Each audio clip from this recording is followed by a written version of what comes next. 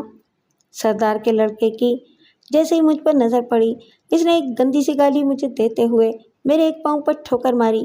میں نے کچھ کہنے کے لیے لب کھولے ہی تھے کہ اس کے ساتھ آئے ہوئے دونوں لڑکے مجھ پر پل پڑے۔ وہ بہت تیزی سے ہاتھ پاؤں چلا رہے تھے اور میں اپنا بچاؤ کرتے ہوئے پوچھ رہا تھا کہ میرا کیا قصور ہے، پہلے یہ تو بتاؤ۔ لیکن قصور بتانے کے لیے کوئی تیار نہیں تھا۔ بس ان لوگوں کے ہاتھ پاؤں چل رہے تھے اور سردار کا لڑکا گالیاں بک رہا تھا۔ کیسا ہنگامہ ہے، یہ کیا ہو رہا ہے؟ سردار کی آواز کے ساتھ ہی ان دونوں کے ہاتھ رک گئے اور ان میں سے ایک نے پھولی ہوئی سانسوں کے درمیان کہا، یہ ظفر کا بھائی ہے۔ ظفر خرامی سردار کو مار کر بھاگ گیا، دوسرے نے قدرے بلند آواز میں کہا۔ ہم نے بہت دور تک اس کا پیچھا کیا لیکن وہ ہمارے ہاتھ نہیں آیا، ورنہ ہم اس کی تکہ بوٹی کرتے تھے۔ لیکن جائے گا کہاں سالہ، ہم اسے ڈھونڈ کر ٹھکانے لگا دیں گے۔ سردار ہمارے قریب پہنچ گیا تھا۔ اس نے چھوٹے سردار کو دیکھتے ہوئے کہا، یہ تو بہت زخمی ہے، ڈاکٹر کو فون کرو اور اسے کمرے میں لے جاؤ۔ جب دو ملازم چھوٹے سردار کو لے کر چلے گئے تو سردار نے دونوں لڑکوں کی طرف دیکھتے ہوئے پوچھا، اب بتاؤ۔ ہاسٹل میں پھڈا ہو گیا۔ ہم لوگ ظفر کے کمرے کے سامنے کھڑے باتیں کر رہے تھے۔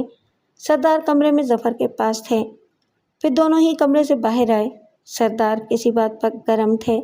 ظفر نے کہا، میرے ساتھ گیٹ تک آئیں، پھر میں بتاتا ہوں۔ بات ہماری سمجھ میں ہی نہیں آئی، نہ ہی سردار نے ہمیں پیچھے آنے کا اشارہ کیا۔ ہم دونوں کو جاتے ہوئے دیکھ رہے تھے۔ پھر گیٹ کے قریب پہنچتے ہی ظفر اور سردار الجھ گئے۔ دونوں ایک دوسرے کے منہ پر گھوسے برسا رہے تھے۔ پھر ظفر نے سردار کو دھکا دیا، وہ ستون سے ٹکرا کر گر پڑے تھے۔ بس اسی وقت ہم لوگ وہاں پہنچے۔ ظفر ہمیں دیکھ کر بھاگ کھڑا ہوا۔ تم لوگ گولی مار دیتے اسے، سردار نے نفرت سے میری طرف دیکھتے ہوئے کہا۔ سردار نے فائر تو کیا تھا لیکن ظفر بچ گیا، اسی لڑکے نے کہا جو روداد سنا رہا تھا۔ ہم نے سردار کو اٹھایا اور پھر اس کے پیچھے بھاگے، لیکن اتنی دیر میں وہ غائب ہو گیا تھا۔ سردار کی پیشانی سے خون بہہ رہا تھا، اس لیے ہم نے سوچا پہلے ڈریسنگ کرا لیں، پھر اسے بھی ٹھکانے لگا دیں گے۔ تم لوگ بغیر ڈریسنگ کے اسے گھر لائے ہو؟ سردار نے منع کر دیا۔ انہوں نے کہا کہ گھر چل کر ڈاکٹر کو بلا لیں گے۔ جاؤ اسے ڈھونڈو، اگر بھاگنے کی کوشش کرے تو گولی مار دینا، پھر میں نمٹ لوں گا۔ سردار پہلے رپورٹ تو کر دیں، تھانے میں لکھوا دیں کہ ظفر نے سردار پر قاتلانہ حملہ کیا تھا۔ ان دونوں لڑکوں میں سے ایک نے کہا، نہیں، ہم لوگ تھانے میں رپورٹ نہیں کرتے، اپنے مجرم کو خود پکڑتے ہیں اور خود ہی سزا دیتے ہیں۔ سردار نے رونت سے کہا، جاؤ، میں نے جو کہا ہے وہ کرو۔ ان لڑکوں کے جانے کے بعد سردار نے مجھے ایک کمرے میں بند کروا دیا۔ میں رات بھر کمرے میں ہی بند رہا۔ صبح کسی نے چائے کو بھی نہیں پوچھا۔ شاید اس وقت 1 بجا تھا جب سردار کے 2 بچے اور میرے ساتھی کمرے میں داخل ہوئے۔ ایک کے ہاتھ میں روٹی اور سالن تھا اور ایک چائے اٹھائے ہوئے تھا۔ سردار نے کہا کہ پہلے روٹی کھاؤ، چائے پیو اور پھر اپنے بھائی کا پتہ بتاؤ۔ ان دونوں میں سے ایک نے کہا، جس کا نام رحیم تھا۔ بھوک تو مجھے بہت لگی تھی اور چائے کی طلب بھی محسوس ہو رہی تھی۔ بات کرنے یہ جواب دینے سے پہلے کچھ کھا پی لینا چاہتا تھا۔ میں نے خاموشی سے روٹی کھائی اور چائے پی کر کہا، تمہارے پاس سگریٹ ہے رحیم؟ ہاں لو، سگریٹ بھی پی لو۔ رحیم نے ایک سگریٹ اور ماچس میری طرف بڑھاتے ہوئے کہا، اب بتاؤ تمہارا بھائی کہاں گیا ہے؟ مجھے کیا معلوم وہ کہاں گیا ہے، میں نے سگریٹ کا گہرا کش لیتے ہوئے کہا۔ جس وقت پھڈا ہوا اس وقت تو میں تم لوگوں کے ساتھ ہی تھا۔ تمہاری اور ظفر کی ملاقات ہوئی تھی؟ رحیم نے مسکرانے کی کوشش کرتے ہوئے کہا، سردار نے سب معلوم کر لیا ہے، تم اس کے ساتھ کہیں گئے بھی تھے، اور واپس آنے کے بعد ظفر نے ہاسٹل میں کہا تھا کہ اس نے مکان کرائے پر لے لیا ہے اور وہ بہت جلد ہاسٹل سے چلا جائے گا۔ میں نہیں جانتا اس نے مکان کہاں کرائے پر لیا ہے۔ تم جانتے ہو، سردار نے کمرے میں داخل ہوتے ہوئے کہا، میں بہت کچھ جانتا ہوں۔ تم نے اسے 100 روپے دیے تھے، اس رقم میں سے اس نے کرایہ ادا کیا۔ میں نے اسے 100 روپے ضرور دیے تھے، لیکن کرایہ… زیادہ جھوٹ مت بولو، ورنہ تم مجھے جانتے ہو کہ میں کیا کر سکتا ہوں۔ سردار نے کرخت آواز میں کہا، تمہارے بھائی نے شہزادے پر ہاتھ اٹھایا ہے، اس کی سزا تم جانتے ہو کیا ہو سکتی ہے؟ ہاسٹل میں شہزادے کے بہت دوست ہیں، انہوں نے مجھے سب کچھ بتا دیا۔ پھر میرا اندازہ ہے کہ اس نے تمہارے سامنے ہی مکان لیا ہوگا۔ اگر تم اپنی خیریت چاہتے ہو تو اس کا پتہ ٹھکانہ بتا دو۔ میں نہیں جانتا سردار، اس نے میرے سامنے مکان لیا اور نہ ہی میں اس کا پتہ جانتا ہوں۔ تم یہ بات اچھی طرح جانتے ہو کہ ہمارے سامنے کوئی بھی زیادہ دیر تک جھوٹ نہیں بول سکتا، سردار نے کہا۔ تمہیں بہرحال سچ بولنا پڑے گا۔ زیادہ بہتر ہے کہ تم ہماری کوشش سے پہلے ہی سچ بول دو، ورنہ ہمارے سامنے تو مردے بھی بولنے لگتے ہیں۔ تم نے خود اس کا نظارہ کیا ہے کہ کس طرح لوگ سچ بولتے ہیں۔ سردار مجھے بہت دیر تک دھمکیاں دیتا رہا، اس کے بعد چلا گیا۔ میں سمجھ رہا تھا کہ میرے ساتھ کیا کچھ ہو سکتا ہے، لیکن مجھے خود سے زیادہ اپنے بھائی کی فکر تھی۔ میں یہ سمجھ رہا تھا کہ چھوٹے سردار نے ضرور کوئی ذلت آمیز باتیں اس سے کی ہوں گی، ورنہ وہ کبھی سردار پر ہاتھ نہیں اٹھاتا۔ ممکن ہے پہل سردار نے ہی کی ہو۔ ان کے خیال میں ہر چھوٹا آدمی ان کا غلام ہی ہوتا ہے، اور غلاموں کو گالیاں دینا، ان پر ہاتھ اٹھانا یا انہیں زندگی سے محروم کر دینا سرداروں کا حق ہے۔ اس واقعے کے بعد ایک ہفتے تک سردار کراچی ہی میں رہا۔ اس ایک ہفتے میں مجھ سے کسی نے بات بھی نہیں کی۔ 2 وقت روٹی ملتی رہی اور میں پورے ہفتے کمرے ہی میں بند رہا۔ پھر ایک ہفتے بعد ہم لوگ کراچی سے روانہ ہو گئے۔ سردار کے آدمی کتوں ہی کی طرح ہفتے بھر میرے بھائی کو تلاش کرتے رہے۔ سردار اسی چکر میں مزید 1 ہفتہ اور رک گیا تھا۔ میرے ساتھ کیا ہونے والا تھا یہ میں اچھی طرح جانتا تھا۔ کراچی میں مجھے اس لیے ہاتھ نہیں لگایا گیا تھا کہ انہیں بھائی کے مل جانے کی توقع تھی۔ ظفر نے ساری باتیں تو اپنے ہاسٹل کے دوستوں سے کی تھیں، لیکن اس نے یہ نہیں بتایا تھا کہ مکان کس جگہ لیا ہے۔ اگر وہ یہ بھی بتا دیتا تو پھر ریلوے کالونی میں اسے ڈھونڈ لینا کوئی مشکل نہیں تھا۔ میرا خیال ہے وہ ان دنوں گھر سے باہر نہیں نکلا تھا۔ اس کی نوکری کہاں بچی ہوگی؟ کوئٹہ پہنچنے تک میں ظفر ہی کے بارے میں سوچتا رہا۔ اس خیال سے تھوڑی سی تسلی ہوئی تھی کہ کراچی بہت بڑا شہر ہے، یہاں ظفر کو تلاش کر لینا ناممکن کی حد تک مشکل ہے۔ کوئٹہ پہنچنے کے بعد مجھ پر تشدد شروع ہوا تھا، اور وحشیانہ تشدد کا سلسلہ اس دن ختم ہوا جس دن مجھے موت کے غار کے حوالے کیا گیا۔ جس غار میں مجھے ڈالا گیا وہ زیادہ کشادہ تو نہیں، لیکن لمبا بہت تھا، اور اس کی اونچائی بھی کافی تھی۔ وہ سوراخ جس سے سورج کی روشنی غار میں جھانکتی تھی میرے سر سے کچھ نہیں تو 6-7 فٹ اونچا تھا۔ معلوم نہیں میں اس غار میں آنے کے بعد کتنی دیر نیم بے ہوشی کے عالم میں رہا تھا۔ غار میں موجود گرمی نے میرے بدن پر اچھا اثر ڈالا، لیکن نقاہت بہت تھی۔ ہوش میں آنے کے بعد میں دیوار کے سہارے بیٹھ گیا۔ سورج کی محدود روشنی میں غار کا ٹھیک طرح جائزہ لینا مشکل ہی تھا، لیکن میں نے قریب رکھے ہوئے پانی کے ڈبے اور فرش پر پڑے ہوئے روٹی کے چند ٹکڑوں کو دیکھ لیا تھا۔ روٹی بہت سخت تھی اور میرے جبڑے اس قابل نہیں رہے تھے کہ انہیں روٹی کو چبانے کے لیے حرکت دے سکوں۔ میں نے چند گھونٹ پانی پیا اور پھر روٹی کے سخت ٹکڑوں کو پانی میں اس خیال سے ڈال دیا کہ یہ نرم ہوں گے تو انہیں نگل لوں گا۔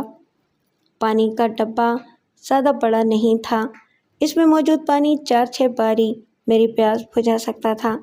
تھوڑی دیر بعد میں نے روٹی کا ایک ٹکڑا پانی سے نکال کر منہ میں رکھا۔ وہ کچھ نرم تو ہو گیا تھا، لیکن اسے دانتوں کو حرکت دیے بغیر حلق سے نیچے اتارنا ممکن نہیں تھا۔ میں نے آہستہ آہستہ چبڑوں کو حرکت دینی شروع کی۔ بہت مشکل اور اذیت سے میں صرف 2 ٹکڑے چبا کر حلق سے نیچے اتار سکا۔ مجھے اندازہ ہوا کہ روٹی کے ان 2 ٹکڑوں میں بہت توانائی تھی۔ تھوڑی دیر بعد ہی مجھے یوں محسوس ہوا جیسے میرا دماغ روشن ہو گیا ہو۔ غار میں آنے کے بعد پہلی بار میرے ذہن میں یہ خیال آیا تھا کہ کیا میں یہاں سے زندہ نکل سکوں گا؟ اس سوال کا جواب تو میرے پاس نہیں تھا، لیکن یہ مجھے معلوم تھا کہ یہ روٹی کے چند ٹکڑے اور تھوڑا سا پانی مجھے زیادہ سے زیادہ 3 دن زندہ رکھ سکتا ہے۔ اس کے بعد بھوک اور پیاس ہی میری جان لینے کے لیے کافی ہے۔ انسان کے دماغ میں سوچنے کی طاقت اور ہاتھ پاؤں میں توانائی ہو تو وہ کسی بھی کیس سے فرار ہونے کے بارے میں غور کرتا ہے، منصوبے بناتا ہے اور منصوبوں پر عمل کرتا ہے۔ لیکن میرے ذہن میں طاقت تھی اور نہ جسم میں توانائی، پھر میں سوائے اپنی موت کا انتظار کرنے کے اور کیا کر سکتا تھا؟ روٹی کے 2 ٹکڑوں اور تھوڑے سے پانی نے مجھ پر ایک نشہ سا طاری کر دیا۔ شاید کئی دنوں بعد تھوڑی سی روٹی اور پانی میرے پیٹ میں گیا تھا۔ اس کے نشے نے مجھے خود سے اور ماحول سے بے خبر کر دیا۔ جس وقت غنودگی کے عالم میں لیٹا تھا، اس وقت تو سورج کی روشنی ایک بڑے سے نقطے کی طرح غار کے فرش پر پڑ رہی تھی، لیکن جب مجھے دوبارہ ہوش آیا تو غار بالکل تاریک تھا، اتنا تاریک کہ مجھے اپنے ہاتھ پاؤں بھی نظر نہیں آ رہے تھے۔ بہت دیر تک میں اندھیرے میں کچھ دیکھنے کی ناکام کوشش کرتا رہا، پھر آہستہ آہستہ اٹھ کر بیٹھ گیا۔ بیٹھے بیٹھے میں نے سوچا، پتہ نہیں رات ابھی کتنی دیر اور رہے گی۔ اگر تھوڑا سا پانی پی لوں یا ایک روٹی کا ٹکڑا کھا کر پانی پیا جائے تو بہتر رہے گا۔ پھر روٹی اور پانی کی تلاش ہی میں ہاتھوں کو حرکت دی تھی۔ تھوڑی سی کوشش کے بعد ہی میرا ہاتھ روٹی کا ٹکڑا اور پانی کا ڈبہ لگ گیا۔ روٹی کے ٹکڑے کو میں نے پھر پانی کے ڈبے میں ڈال دیا اور اس کے نرم ہونے سے پہلے ہی میں نے 2 گھونٹ پانی پی لیا۔ تھوڑی دیر بعد جب روٹی کا ٹکڑا قدرے نرم ہوا تو میں نے اسے منہ میں رکھ کر آہستہ آہستہ چبایا۔ ایک لقمہ روٹی چبا کر نگلنے میں مجھے خاصی دیر لگی۔ پھر میں نے 2 گھونٹ پانی پیا اور فرش پر لیٹ گیا۔ اندھیرے میں آنکھیں بند کرنا یا کھلی رکھنا دونوں ہی برابر تھے، لیکن زیادہ دیر تک آنکھیں کھلی نہیں رکھ سکا۔ آنکھیں بند کرتے ہی مجھ پر غفلت سی طاری ہو گئی۔ دوبارہ جب میری آنکھ کھلی تو سورج کی وہی محدود روشنی کا دائرہ غار میں ایک طرف چپکا ہوا تھا۔ 2-3 لقمے روٹی اور پانی نے میرے اندر خاصی توانائی بھر دی تھی۔ میں غار کی دیوار کو پکڑ کر کھڑا ہو گیا۔ سر چکرا رہا تھا، لیکن میں بیٹھا نہیں، لیکن خود کو سنبھالنے کی کوشش جاری رکھتا رہا۔ اس محدود روشنی اور نیم تاریکی میں بھی میں بہت کچھ دیکھ سکتا تھا۔ چند لمحے کھڑے رہنے کے بعد میں آہستہ آہستہ بیٹھ گیا۔ روٹی کا ایک ٹکڑا اور تھوڑا سا پانی ابھی باقی تھا۔ میں نے اس ٹکڑے کو پھر پانی کے ڈبے میں ڈال دیا۔ روٹی پانی میں نرم ہو رہی تھی اور میں سوچ رہا تھا، یہ روٹی اور پانی تو ابھی ختم ہو جائے گا، اس کے بعد میں کیا کروں گا؟ مر جاؤں گا، اپنے بھائی پر قربان ہو جاؤں گا۔ سفر کو پتہ بھی نہیں چلے گا کہ میں نے اس کی زندگی کے لیے کتنی اذیتیں برداشت کر کے موت کو گلے لگایا ہے۔ کبھی نہ کبھی تو ظفر کو یہ بات معلوم ہو ہی جائے گی، لیکن اسے بتائے گا کون؟ اگر وہ میرا پتہ کرنے کوئٹہ آ گیا، گاؤں چلا گیا اور سردار کے کسی آدمی سے ٹکرا گیا تو پھر وہ زندہ نہیں بچے گا، سردار اسے ضرور مروا دے گا۔ اے خدا، ظفر کے ذہن سے میرا خیال تک نکال دے، وہ مجھے کبھی یاد نہ کرے، مجھ سے ملنے یا میرے متعلق معلومات حاصل کرنے کی وہ زندگی میں کبھی کوشش نہ کرے۔ میرے مالک، میری خواہش اور آخری تمنا ہے یہ، اسے تو ضرور پورا کر۔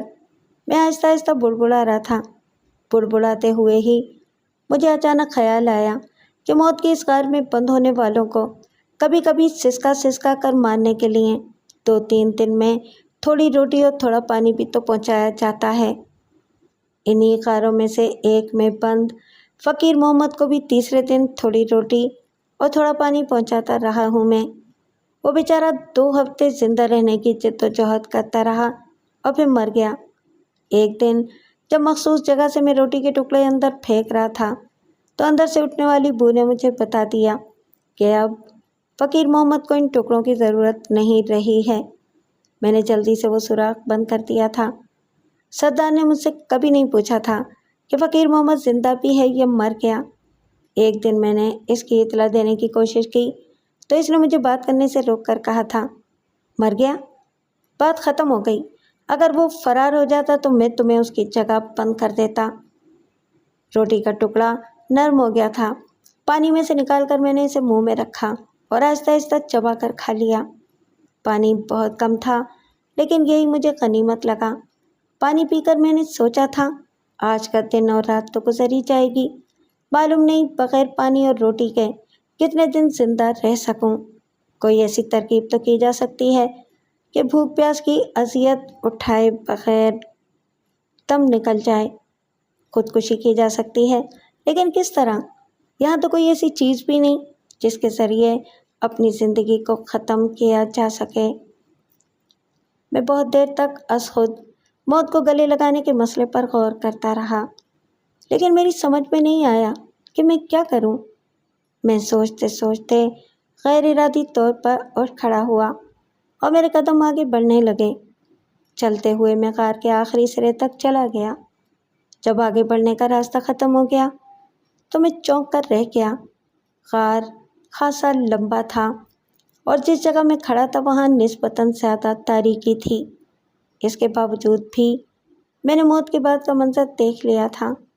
پاس پڑے ہوئے 2 انسانی پنجروں کو دیکھ کر میرا جسم تھرا گیا اور میرے جسم میں جو تھوڑی بہت توانائی تھی وہ بھی یکلخت ختم ہو گئی اور میں گھٹنوں پر ہاتھ رکھ کر پنجروں کے قریب بھی بیٹھ گیا۔ یہاں مرنے کے بعد میرا حشر بھی یہی ہوگا، میں نے سوچا۔ پتہ نہیں کون تھے اور انہیں یہاں کب قید کیا گیا تھا۔ ان دونوں نے زندہ رہنے کے لیے بہت جد و جہد کی ہوگی۔ ممکن ہے ان دونوں نے ایک دوسرے کا گوشت بھی کھایا ہو۔ ممکن ہے کہ دونوں ہی پاگل ہو گئے ہوں، اور یہ بھی ممکن ہے کہ ان دونوں نے انتہائی صبر سے موت کا انتظار کیا ہو۔ ان دونوں کی موت میں زیادہ فرق نہیں ہوگا، چند گھنٹے پہلے یا چند گھنٹے اور میں، ممکن ہے کہ ایک دن یا رات کا فرق ہو۔ مرنے سے پہلے یہ دونوں ایک دوسرے کو دلاسا تو دیتے رہے ہوں گے، ایک دوسرے کی ہمت تو بڑھاتے رہے ہوں گے، کسی معجزے کا انتظار کرتے رہے ہوں گے۔ یہ بھی تو ممکن ہے کہ ان کو قتل کرنے کے بعد یہاں پھینک دیا گیا ہو۔ کیا ان غاروں کو سردار کے علاوہ بھی کوئی استعمال کرتا ہوگا؟ ممکن ہے سردار کے بیشتر کارندے ان غاروں کے استعمال کو جانتے ہوں۔ کارندوں ہی میں سے کسی نے سردار کے علم میں لائے بغیر اس غار کو اپنے لیے استعمال کر لیا ہو۔ وہ ان دونوں کو یہاں لایا ہوگا اور پھر گولی مار کر غار میں ڈال دیا ہوگا۔ معلوم نہیں کتنی دیر تک انسانی پنجروں کے قریب بیٹھا میں سوچتا رہا اور پھر مجھے وحشت سی ہونے لگی۔ میں یہی مر جاؤں گا، میں نے کھڑے ہوتے ہوئے سوچا۔ میری موت یقینی ہے، یہاں سے زندہ بچ نکلنے کا تو سوال ہی پیدا نہیں ہوتا۔ یہی کچھ سوچتا ہوا میں اس طرف بڑھ رہا تھا جہاں پانی کا ڈبہ رکھا تھا۔ جب میں ڈبے کے قریب پہنچا تو مجھے محسوس ہوا جیسے سورج کی روشنی اچانک ہی کم ہو گئی ہو۔ میں نے گھبرا کر اس سوراخ کی طرف نگاہ کی جہاں سے سورج کی روشنی غار میں داخل ہو رہی تھی، اور پھر میرا دل تیزی سے دھڑکنے لگا۔ یہ پرندہ، یہ تو کوئی خوفناک پرندہ ہے۔ کہیں اس پرندے یا پرندوں ہی نے تو ان دونوں کو پنجر میں تبدیل نہیں کر دیا؟ میں تو بہت کمزور ہوں، ان خوخار پرندوں کا مقابلہ تو نہیں کر سکوں گا۔ میں بڑبڑا رہا تھا اور میری نگاہیں ایسی جگہ تلاش کر رہی تھیں جو آہستہ آہستہ غار میں اترنے والے پرندے سے مجھے بچا سکے، لیکن غار میں کوئی پناہ گاہ نہیں تھی۔ میں غار کی دیوار سے لگ کر کھڑا ہو گیا اور پھر نیچے اترنے والے پرندے پر نگاہیں جما دیں۔ وہ پرندہ جب سوراخ سے تھوڑا نیچے آیا تو سورج کی روشنی براہ راست پرندے پر پڑنے لگی اور پھر میری آنکھیں حیرت سے پھیل گئیں۔ آہستہ آہستہ نیچے آنے والی شے پرندہ نہیں، چھوٹا سا مشکیزہ تھا۔ کوئی شخص رسی کی مدد سے اسے غار میں اتار رہا تھا۔ یہ کون ہو سکتا ہے؟ میں نے سوچا۔ اور مشکیزے میں کیا ہے؟ پانی، شربت یا دودھ یا کچھ اور؟ کون ہے وہ شخص جو دن کی روشنی میں میرے زندہ رہنے کا سامان فراہم کر رہا ہے؟ میں سوچ بھی رہا تھا اور میری نگاہیں مشکیزے پر بھی جمی ہوئی تھیں۔ رسی سے بندھا ہوا مشکیزہ جب میرے سر کے قریب پہنچ گیا تو میں نے ہاتھ بڑھا کر اسے تھام لیا۔ اوپر جو کوئی بھی تھا اس نے محسوس کر لیا تھا کہ میں نے مشکیزے کو تھام لیا ہے۔ اس نے رسی کو یوں تھام لیا کہ وہ ساکت ہو گئی تھی۔ چند لمحے میں نے سوچا اور پھر مشکیزے کو رسی سے کھول لیا۔ اس میں پانی ہی تھا، ٹھنڈا ٹھنڈا پانی۔ میں پانی چکھ ہی رہا تھا کہ اوپر والے نے رسی کو آہستہ آہستہ 3 جھٹکے دیے۔ میں سمجھ گیا تھا کہ وہ کیا چاہتا ہے۔ میں نے فوراً ہی مشکیزے کا پانی ڈبے میں بھر دیا اور جو بچ گیا اسے اپنے سر پر ڈال لیا اور پھر رسی کو ایک ہلکا سا جھٹکا دیا۔ چند لمحوں بعد ہی مشکیزہ اوپر جانے لگا۔ مشکیزہ اوپر جا رہا تھا اور میں اس شخص کو دیکھنے کی ناکام کوشش کر رہا تھا جو اس مشکیزے کو اوپر کھینچ رہا تھا۔ مشکیزہ سوراخ سے باہر چلا گیا لیکن میں نے اپنی نگاہیں سوراخ سے نہیں ہٹائی تھیں۔ پھر چند لمحوں بعد ہی ایک چیز اور نیچے آنے لگی۔ یہ ایک تھیلی تھی۔ تھیلی جب میرے سر کے قریب پہنچ گئی تو میں نے اسے پکڑ لیا۔ اسے پکڑتے ہی مجھے محسوس ہوا کہ اس میں روٹی ہے، روٹی اور گڑ۔ میں روٹی اور گڑ باہر نکال ہی رہا تھا کہ میرے ہاتھ ایک کاغذ بھی لگا۔ میں نے کاغذ بھی نکال لیا تھا۔ تھیلی اوپر چلی گئی۔ تھوڑی دیر تک تو میں حیران اور پریشان کھڑا سوراخ کو تکتا رہا، لیکن جب وہاں سے اور کوئی چیز نہیں اتری تو میں نے سوراخ سے آنے والی روشنی میں اس کاغذ کو پھیلا دیا۔ اس روٹی اور پانی کو زیادہ سے زیادہ دنوں تک چلانے کی کوشش کرو۔ ممکن ہے کہ میں دوبارہ 3 دن بعد ہی آ جاؤں، دیر بھی ہو سکتی ہے۔ اس کاغذ پر موٹے موٹے حروف میں صرف یہی لکھا تھا۔ میں نے کاغذ الٹ پلٹ کر کئی بار دیکھا۔ مجھے اس بندہ خدا کے نام کی تلاش تھی جس نے میرے زندہ رہنے کا سامان کیا تھا، لیکن اس کاغذ پر اس کا نام کہیں بھی نہیں لکھا ہوا تھا۔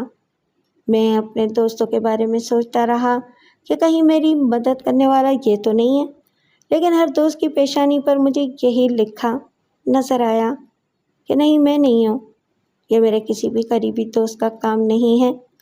میں نے فیصلہ کن انداز میں سوچا، پھر کون ہے یہ؟ اس سوال کا جواب میرے پاس نہیں تھا۔ اس رات میں نے آدھی روٹی اور تھوڑا سا گڑ کھایا تھا۔ اس آدھی روٹی نے مجھے رات بھر سکون سے سلایا۔ صبح جب میں بیدار ہوا تو میری حالت کچھ زیادہ بہتر تھی۔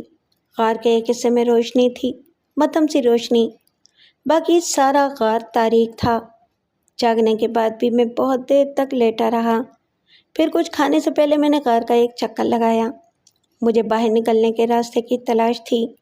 وہ راستہ جس سے مجھے غار میں داخل کیا گیا تھا وہ ناقابل عبور تھا۔ غار کا منہ ایک ایسے گول پتھر سے بند کیا جاتا تھا جسے کھولنا یا غار کے منہ سے ہٹانا ایک آدمی کے بس کی بات نہیں تھی۔ اسے ہٹانے کے لیے تو کم سے کم 10 آدمیوں کی ضرورت تھی، جبکہ ہٹے ہوئے اس پتھر کو 2 آدمی بھی غار کے منہ تک دھکا دے سکتے تھے۔ اس کی وجہ یہ تھی کہ پتھر 8-10 آدمی غار کے منہ سے ہٹا کر ایک ایسی جگہ روک دیتے تھے کہ بعد میں صرف 2 آدمی ہی ایک دھکے میں اسے غار کے منہ تک پہنچا دیں۔ پتھر کو اونچائی کی طرف ہٹایا جاتا تھا۔ اس اونچائی سے لڑک کر پتھر دوسری طرف کی اونچائی سے لگ جاتا۔ اس طرح غار کا منہ بند ہو جاتا۔ بہت دیر تک میں نے غار کا جائزہ لیا، لیکن کوئی ایسی جگہ نظر نہیں آئی جہاں سے باہر نکلنے کا امکان ہو۔ اس تلاش میں بہت دیر بھی لگ گئی اور میں تھک بھی گیا۔ پھر میں واپس اپنی جگہ پر آ کر لیٹ گیا تھا۔ اس دن سورج کی روشنی غائب ہونے تک میں نے کئی بار غار کا جائزہ لیا تھا اور ہر بار سوائے تھکن کے میرے ہاتھ کچھ نہیں آیا تھا۔ باہر نکلنے اور جان بچانے کی فکر میرے سر پر سوار تھی۔ اس کے باوجود بھی میں نے وہ رات پرسکون اور گہری نیند لے کر ہی گزاری تھی۔ صبح بیدار ہونے کے بعد سب سے پہلے جو خیال ذہن میں آیا وہ یہ تھا کہ آج وہ شخص پھر آئے۔ روٹی تو اتنی تھی کہ میں 4-5 وقت تھوڑی تھوڑی کر کے کھا سکتا تھا، لیکن پانی کم تھا۔ کم پانی پی کر بھی گزارا کرتا تو رات کے بعد پھر پانی کی ایک بوند بھی نہیں بچتی۔ فرش سے اٹھنے کے بعد میں نے چند لقمے روٹی اور گڑ کے کھائے اور 2 گھونٹ پانی پی لیا۔ تھوڑی دیر بیٹھنے کے بعد میں پھر لیٹ گیا۔ جسم کے مختلف حصوں کا ورم قدرے کم ہو گیا تھا۔ ہڈیوں میں ہونے والے درد میں بھی کمی تھی۔ جبڑے میں بغیر کسی تکلیف کے چلا سکتا تھا۔ بس کپڑے نہ صرف جگہ جگہ سے پھٹ گئے تھے بلکہ اس میں سے بدبو بھی آنے لگی تھی۔ میں لیٹا تو تھا لیکن میرا ذہن مختلف سمتوں میں بھٹک رہا تھا۔ عجیب عجیب دل خوش کن اور دہشتناک خیالات ذہن میں آ رہے تھے۔ اگر آج وہ شخص آیا تو میں اسے چیخ چیخ کر بات کرنے کی کوشش کروں گا۔ میں اس سے پوچھوں گا کہ بھائی، مجھے غار میں زندہ رکھنے کی کوشش کیوں کر رہے ہو؟ مجھے باہر نکالنے کی تدبیر کرو یا پھر مر جانے دو۔ غار میں سسک سسک کر زندہ رہنا میں نہیں چاہتا۔ میں نے سوچتے ہوئے آنکھیں بند کر لی تھیں۔ روشنی غار سے غائب ہو گئی تھی۔ میں دن بھر جس کا انتظار کرتا رہا وہ نہیں آیا تھا۔ وہ رات میں نے بے سکونی سے گزاری تھی۔ کئی بار آنکھ کھلی اور ہر بار یہی خیال ذہن کو پریشان کرتا رہا کہ اگر اب وہ نہیں آیا تو کیا ہوگا؟ کیا میں واقعی مر جاؤں گا؟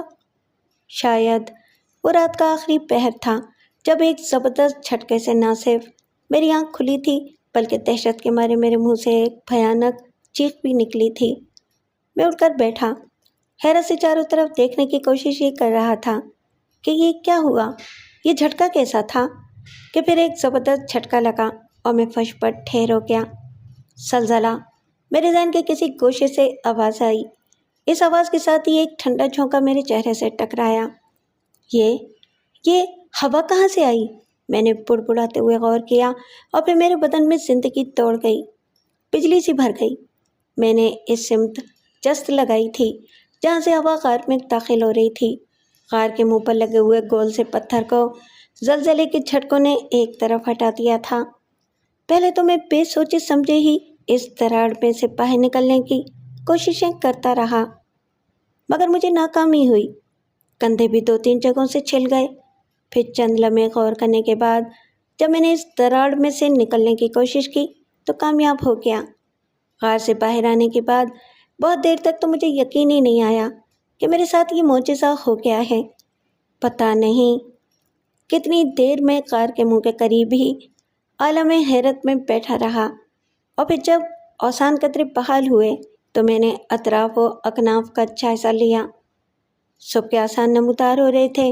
دن کے اجالے میں پہاڑوں کے درمیان سفر تو کر سکتا تھا، لیکن بغیر روٹی پانی کے زیادہ دور جانا میرے بس کی بات نہیں تھی۔ لمبا سفر بغیر زیادہ راہ کے تو ممکن نہیں تھا نا۔ کسی گاؤں کی طرف جانا میرے لیے ممکن نہیں تھا۔ ایک تو حالت خستہ تھی اور دوسرے یہ خطرہ بھی تھا کہ سردار کے کسی آدمی نے دیکھ لیا تو پھر زندہ رہنا ممکن نہیں تھا۔ سورج کے طلوع ہونے تک میں غار کے قریب پڑے ہوئے بڑے پتھروں کے درمیان بیٹھا سوچتا رہا کہ اب کہاں جاؤں۔ یہ غار آبادی سے خاصے فاصلے پر تھے۔ شمالی اور جنوبی آبادیوں کے اندر جانے کا تو سوال ہی پیدا نہیں ہو سکتا تھا، اور یہاں سے کوئٹہ بہت دور تھا۔ وہاں تک پیدل سفر کرنا یوں بھی ممکن نہیں تھا۔ تو کیا مجھے یہیں بیٹھے بیٹھے دن گزارنا پڑے گا؟ نہیں، یہاں بیٹھنا بھی خطرے سے خالی نہیں۔ ممکن ہے کہ سردار کے آدمی کسی مظلوم کو لے کر یہاں پہنچ جائیں۔ میں بڑے بڑے پتھروں کے درمیان سے اٹھنے کی سوچ ہی رہا تھا کہ میری سماعت سے قدموں کی آواز ٹکرائی۔ کوئی اس طرف آ رہا ہے، میں نے سوچا، اور پھر بہت دور سے قدموں کی آہٹ کی سمت کا تعین کرنے لگا۔ جنوب کی طرف سے کوئی اسی طرف آ رہا تھا۔ اس طرف سے آنے والے کی نگاہ مجھ پر نہیں پڑ سکتی تھی۔ میں نے سوچا، اس کے باوجود بھی میں مزید دبک گیا۔ قدموں کی آواز لمحہ بر لمحہ بڑھتی جا رہی تھی۔ اتنی صبح اس ویرانے میں کون آ سکتا ہے؟ جیسے جیسے قدموں کی آواز قریب آ رہی تھی باوجود خوف کے میرا تجسس بڑھ رہا تھا۔ آخر مجھ سے رہا نہیں گیا اور میں نے پتھر کی اوٹ سے اس سمت جھانکی لیا۔ یہ تو فیض بلوچ ہے، میں نے زیر لب کہا۔ میرا ذہن تیزی سے چل رہا تھا، لیکن یہ تو سردار کا، کہیں اسے سردار ہی نے بھیجا نہ ہو؟ کیا سردار یہ سمجھتا ہے کہ میں اب تک زندہ ہوں؟ کہیں وہ شخص پکڑا تو نہیں گیا جس نے مجھے چند دنوں مزید زندہ رکھنے کی کوشش کی تھی؟ یہی سب کچھ سوچتے ہوئے میں نے پھر پتھر کی آڑ سے فیض بلوچ کو دیکھا۔ وہ ایک جگہ گھٹنوں کے بل بیٹھ گیا تھا اور پھر اس نے مشکیزہ کندھے سے اتار کر رسی سے باندھنا شروع کیا۔ ارے یہ تو، میں نے سوچا اور پھر کھڑا ہو گیا۔ میں فیض بلوچ کو آواز دینا چاہتا تھا، لیکن مارے مسرت کے میرے منہ سے آواز ہی نہیں نکل رہی تھی اور فیض بلوچ میری طرف دیکھ بھی نہیں رہا تھا۔ چند لمحوں کی کشمکش اور کوشش کے بعد پتھروں کی آڑ سے باہر آتے ہوئے میں نے فیض بلوچ کو آواز دے ہی لی۔ میں باہر ہوں فیض بلوچ، پانی اندر کیوں اتار رہے ہو فیض بلوچ؟ فیض بلوچ نے گھبرا کر میری طرف دیکھا، حیرت سے اس کی آنکھیں پھیلی ہوئی تھیں۔ میں آہستہ آہستہ اس کے قریب ہو رہا تھا۔ تم باہر؟ لیکن میرا وقت ابھی نہیں آیا، میں نے اس کے قریب پہنچ کر کہا۔ زلزلے نے میری مدد کی، پتھر غار کے منہ سے ہٹ گیا تھا۔ تھوڑی دیر تک فیض بلوچ مجھے دیکھتا رہا اور پھر لرزتی ہوئی آواز میں بولا، تمہاری حالت تو بہت خراب ہے، اگر تم بولتے نہیں تو اس نے فکرہ ادھورا چھوڑ دیا۔ وہ پھر میری حالت، پھٹے ہوئے گندے کپڑوں، زخمی کندھوں اور میل میں لتھڑے ہوئے چہرے کو دیکھ رہا تھا۔ مجھے یہاں سے جلدی کہیں نکل جانا چاہیے، میں نے سرگوشیانہ انداز میں کہا۔ لیکن تم اس حالت میں کہاں جا سکو گے؟ تمہارے تو پیر کانپ رہے ہیں۔ بیٹھ جاؤ، اس وقت ادھر کوئی نہیں آئے گا۔ جب میں بیٹھ گیا تو اس نے پانی پینے کے لیے کہا۔ چند لقمے روٹی کے کھانے اور پانی پینے کے بعد میں نے دھیمی آواز میں اس سے کہا، میں تو سوچ بھی نہیں سکتا تھا کہ تم میری مدد کرو گے۔ اب بھی میں تمہاری مدد کرنے ہی کے بارے میں سوچ رہا ہوں، لیکن مجھے واپس جانا پڑے گا تاکہ تمہارے لیے کپڑے اور جوتے لے آؤں اور کچھ زیادہ راہ کا بندوبست بھی کروں۔ لیکن تم اتنی دیر بیٹھو گے کہاں؟ ممکن ہے کہ مجھے دیر ہو جائے۔ تم کتنی دیر میں واپس آ سکو گے؟ 2-3 گھنٹے تو لگ ہی جائیں گے، فیض بلوچ نے کہا۔ سردار رات ہی کراچی گیا ہے، اگر وہ ہوتا تو میرا آج بھی یہاں آنا مشکل ہی ہوتا۔ کیا یہ ممکن نہیں کہ تم دوبارہ غار ہی میں پناہ لو؟ 2-3 گھنٹے ہی کی تو بات ہے، میں ضرور آؤں گا۔ نہیں، میں دوبارہ غار میں نہیں جاؤں گا، میں نے اس کی بات کاٹ کر کہا۔ کیا پتا پھر زلزلے کا کوئی جھٹکا غار کا منہ بند کر دے۔ ڈرو نہیں، وہ بہت محفوظ جگہ ہے۔ نہیں، میں کھلی فضا میں مر جاؤں گا تو مجھے زیادہ دکھ نہیں ہوگا۔ ٹھیک ہے، تو پھر آؤ میرے ساتھ۔ تھوڑی دیر بعد ہی فیض مجھے ایک نسبتاً محفوظ جگہ چھوڑ کر چلا گیا۔ پانی اور روٹی کے ٹکڑے میرے پاس ہی تھے، اس پانی اور روٹی سے میں 3 دن آسانی سے گزار سکتا تھا۔ میں نے پتھر سے ٹیک لگا کر آنکھیں بند کر لیں، کہیں ایسا نہ ہو کہ فیض بلوچ کا تعاقب کرتے ہوئے سردار کے کچھ لوگ یہاں تک پہنچ جائیں۔ یہ خیال اچانک ہی میرے ذہن میں در آیا تھا۔